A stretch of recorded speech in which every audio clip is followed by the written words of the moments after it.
to maintain peace. He also urged Kenyans to remain vigilant and report any suspicious activities, warning that intelligence reports indicate criminal gangs may exploit the festive season to carry out illegal activities. I want to give a very stern warning, especially to the financiers, especially to the inciters of the ethnic clashes in Barikoi, that they need to style up.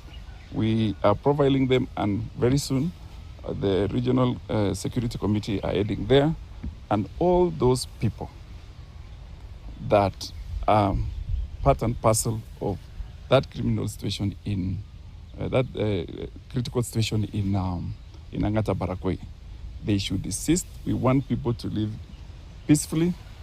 We want socio-economic activities and the entire ecosystem of day-to-day activities, especially at this festive season, to go on very well.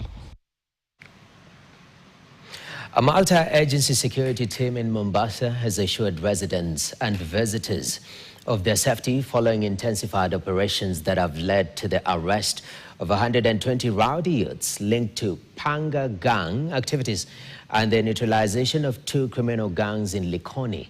The operations follow a closed-door intelligence meeting held on Tuesday to finalize security strategies in the coastal city.